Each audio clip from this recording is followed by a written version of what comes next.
Hello guys, நான் உங்கள் பாலா. இப்போ மிடில் கிளாஸ் பீப்புள் கஷ்டப்படுற எவ்வளோ விஷயத்தில் அதில் இன்னொன்று முக்கியமான விஷயம் recharge. Jio, Airtel, Vodafone idea இவங்க 3 பேர் அவங்களோட சுயநலத்துக்காக அவங்களோட ரீசார்ஜ் விலையை ஏற்றிட்டு சுயநலத்துக்காக நம்மளை கஷ்டப்படுத்துகிறாங்க. நம்மளை முற்றுப்புள்ளி வச்சுட்டு நம்மளை அடுத்த லெவல் எடுத்துகிட்டு போகிறதுக்கு ஒருத்தர் வராங்க.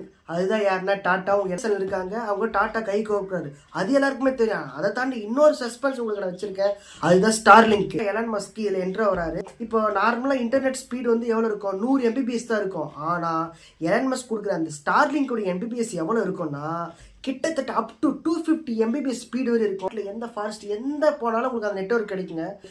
எலான் மஸ்க் இதில் வரேன்னு சொல்கிறது நம்மளுக்கு மிகப்பெரிய ஒரு சந்தோஷமாக இருக்குது. என்னென்னா ஜியோ வந்து 40% கவர் பண்ணியிருக்காங்க, ஏர்டெல் 30% கவர் பண்ணியிருக்காங்க, வோடஃபோன் ஐடியா 20% கவர் பண்ணியிருக்காங்க. பேலன்ஸ் இருக்குது தாங்க பிஎஸ்எல் இருக்குது. இது அப்படியே அகெயின்ஸ்டாக 80% ஆஃப் நெட்வொர்க் வந்து பிஎஸ்எல் தாங்க வரப்போகுது. இதை நம்ம எல்லாம் செலிப்ரேட் பண்ண போகிறோம். இந்த வீடியோவை இப்படிப்பட்ட இன்ஃபர்மேஷன் கொடுத்தேன்னு இந்த சேனலை சப்ஸ்கிரைப் பண்ணுங்கள், லைக் பண்ணுங்கள், புது யூடியூபரை சப்போர்ட் பண்ணுங்கள். பாய்.